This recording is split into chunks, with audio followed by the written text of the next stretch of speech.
Hi everyone, मैं selfie सुमन इलियानी और आज की इस वीडियो के अंदर हम बात करेंगे कि .p के डोमेन आप कहां से बाय कर सकते हैं और .p के डोमेन बाय करने के बाद आप उसको किस तरीके से क्लाउडफ्लेयर के साथ एंड देन एंसेंबल होस्ट के साथ या कोई भी होस्टिंग जो आप यूज़ कर रहे हैं उसके साथ उसको कैसे कनेक्ट कर सकते हैं, कैसे आप उसके DNS रिकॉर्ड और नेम सर्वर अपडेट कर सकते हैं। सो ये सारे तरीके हम आज की इस प्रैक्टिकल वीडियो के अंदर सीखेंगे। सो इससे पहले अगर आपने अभी तक इस चैनल को सब्सक्राइब नहीं किया तो आपसे रिक्वेस्ट है कि इस चैनल को सब्सक्राइब कर लें और साथ में बेल के आइकन को भी लाजमी से प्रेस कर लें ताकि हर आने वाली नई वीडियो की नोटिफिकेशन आपको बिला तखीर मिलती रहे। So without wasting any time let's get started. तो .p के डोमेन लेने के लिए आप यहाँ पे गूगल पे आएंगे, .p के डोमेन सर्च करेंगे तो यहाँ पे सबसे पहले paknik.net.pk ये डोमेन रजिस्ट्रार आपको मिल जाएगा। उसके अलावा यहाँ पे अगर आप देखें तो डोमेन .pk और उसके बाद pk डोमेन्स, यहाँ पे उसके बाद आपके पास होस्टर pk आ जाता है। GoDaddy भी आप .pk डोमेन्स आपको दे रहा है और इसके अलावा यहाँ पे आप नीचे देखेंगे तो pkdomains.com.pk इन 3-4 वेबसाइट्स को जो मैंने आपके सामने एक्सप्लोर किए हैं, यहाँ से आप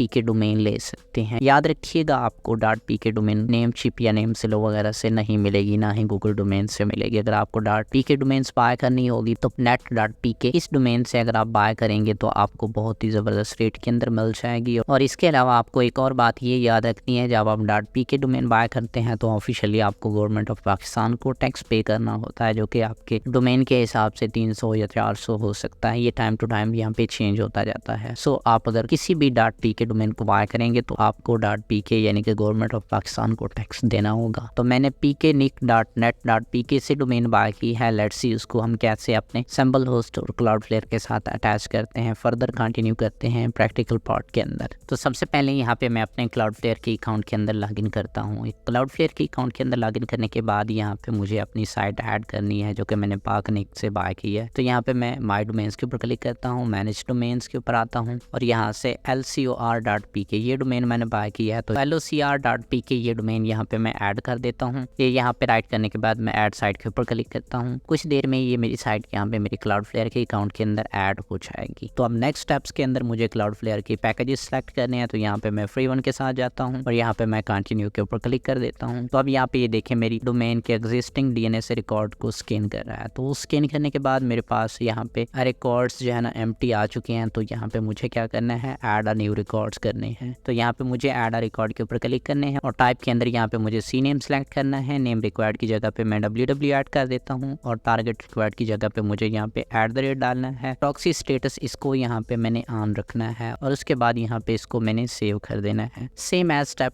जैसे यहाँ पे मैं करते जा रहा हूँ, आपने भी इसी तरीके से इन स्टेप्स को फॉलो अप करना है। सी नेम रिकॉर्ड ऐड करने के बाद अब यहाँ से अगेन से आप ऐड रिकॉर्ड के ऊपर क्लिक करेंगे। अब आपको ए रिकॉर्ड ऐड करना है। टाइप के अंदर आपने ए रहने देना है। नेम रिक्वायर्ड की जगह पे आपने @ रहने देना है। IPv4 शेयर्ड एड्रेस की जगह पे आपने अपनी होस्टिंग से, जो कि हमारी सिंबल होस्ट की है, वहाँ से शेयर्ड IP एड्रेस कॉपी करके आपने यहाँ पे डाल देना है। जैसे कि अभी यहाँ पे मैंने आपके सामने अपना शेयर्ड IP एड्रेस पेस्ट कर दिया। यहाँ पे मैं आपको कॉपी करने का तरीका नहीं बता रहा कि डोमेन के अंदर जाके किस तरीके से कॉपी करना है, वो लास्ट वीडियो के अंदर मैं आपको बता चुका हूँ। तो आप उसको देख के इसको आराम से कॉपी कर सकते हैं। तो यहाँ पे मैं सेव के ऊपर क्लिक करता हूँ। इसको सेव करने के बाद अब क्लाउडफ्लेयर के अंदर मेरे रिकॉर्ड्स ऐड हो चुकी हैं। अब यहाँ पे मैं कंटिन्यू के ऊपर क्लिक करता हूँ। अब यहाँ पे अगर आप देखें तो ये मुझे बता रहा है कि क्लाउडफ्लेयर नेम सर्वर्स। अब हमें जाके अपनी डोमेन रजिस्ट्रार जो कि हमारी paknik की है उसके अंदर जाके अपने क्लाउडफ्लेयर के नेम सर्वर को पेस्ट करना है। तो यहाँ पे मैं pknik के ऊपर क्लिक करता हूँ, यहाँ पे माई डोमेन्स और यहाँ पे मैनेज डोमेन्स के ऊपर क्लिक करता हूँ। मैनेज डोमेन्स के ऊपर क्लिक करने के बाद अब यहाँ पे मेरे सामने मेरी डोमेन आ चुकी है lcor.pk। अब मैं क्या करता हूँ, यहाँ पे नेम सर्वर के ऊपर क्लिक करता हूँ। नेम सर्वर के ऊपर क्लिक करने के बाद यहाँ पे मेरे सामने कुछ इस तरह से आ गए हैं। यहाँ पे मेरे पास बिलिंग कंटेक्ट और यहाँ पे नीचे अगर आप देखें तो नेम सर्वर और यहाँ पे लिखा हुआ है नॉन स्पेसिफिक और यहाँ पे आगे नेक्स्ट एक ऑप्शन बना हुआ है असाइन का। तो यहाँ पे मैं असाइन के ऊपर क्लिक करता हूँ और उसके बाद यहाँ पे वो कहते हैं कि अगर आपके नेम सर्वर ऑलरेडी एडेड हैं तो यहाँ पे आप सेलेक्ट कर सकते हैं। बट मुझे क्या करना है, यहाँ पे नीचे अगर आप देख रहे हो to create a new name server and DNS first created, तो यहाँ पे मुझे फर्स्ट क्रिएटेड के ऊपर क्लिक करना है। तो फर्स्ट क्रिएटेड के ऑप्शन के ऊपर क्लिक करने के बाद यहाँ पे हमारे पास primary name server and secondary name servers. अब यहाँ पे प्राइमरी और सेकेंडरी जो हमारे क्लाउडफ्लेयर के नेम सर्वर फर्स्ट और सेकंड है वो यहाँ पे हमने 1 बाय 1 पेस्ट करने हैं। तो यहाँ पे सबसे पहले मैं यहाँ पे क्लाउडफ्लेयर का जो नेम सर्वर 1 है उसको यहाँ पे कॉपी करता हूँ और उसके बाद यहाँ पे प्राइमरी नेम सर्वर की जगह पे पेस्ट कर देता हूँ। अब सेकेंड वन के लिए अगेन से मैं यहाँ पे क्लाउडफ्लेयर के अंदर आता हूँ और यहाँ पे मैं क्लाउडफ्लेयर के सेकंड DNS रिकॉर्ड को यहाँ से कॉपी करता हूँ। ये कॉपी करने के बाद अब यहाँ पे मैं pknic के सेकेंडरी नेम सर्वर के अंदर इसको पेस्ट कर देता हूँ। और पेस्ट करने के बाद अब यहाँ पे मैं add this name server set यहाँ पे क्लिक कर देता हूँ। ये ऐड करने के बाद अगर आप यहाँ पे देखें मेरे पास ID नंबर 248773 और उसके आगे देखें प्राइमरी एंड सेकेंडरीज, ये मेरे क्लाउडफ्लेयर के नेम सर्वर यहाँ पे ऐड हो चुके हैं। अब इस तरीके से मैंने क्लाउडफ्लेयर के जो नेम सर्वर हैं pknic जो कि हमारा डोमेन रजिस्ट्रार है उसके नेम सर्वर के अंदर अपडेट कर दिए हैं। अब मुझे जाना है अपने होस्टिंग के cPanel के अंदर। यहाँ पे होस्टिंग के cPanel के अंदर आने के बाद यहाँ पे मैं सबसे पहले डोमेन सर्च करता हूँ। डोमेन सर्च करने के बाद यहाँ पे मैं क्रिएट अ न्यू डोमेन के ऊपर क्लिक करता हूँ और यहाँ पे मैं अपनी डोमेन का URL पेस्ट कर देता हूँ। इससे पहले HTTPS और एंड पे स्लैश ये यहाँ से मैं रिमूव कर देता हूँ और उसके बाद यहाँ पे शेयर आइकन को यहाँ से अनचेक करना है और उसके बाद यहाँ पे सबमिट के ऊपर मैं क्लिक कर देता हूँ।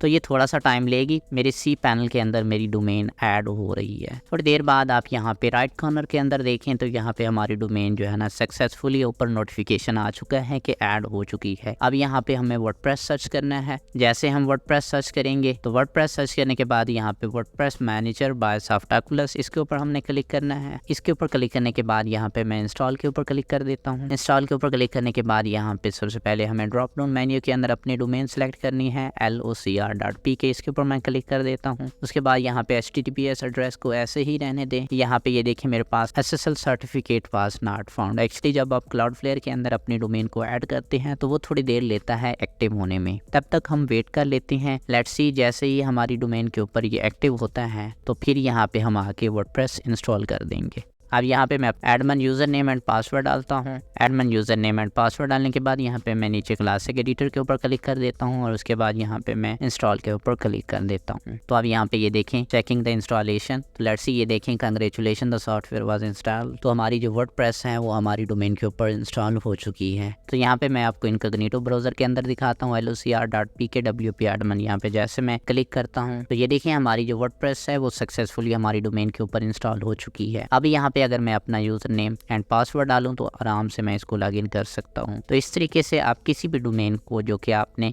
.pk डोमेन बाय की हो उसको आराम से किसी भी होस्टिंग के साथ अटैच कर सकते हैं। तो ये थी आज की वीडियो। इस वीडियो के अंदर हमने .pk डोमेन को क्लाउडफ्लेयर के साथ एंड देन एंसेंबल होस्ट के साथ कनेक्ट किया। सो इस वीडियो के रिलेटेड अगर आपकी कोई भी क्वेरी है तो आप नीचे कमेंट सेक्शन में मुझे बता सकते हैं and I will see you in the next one. Till then bye.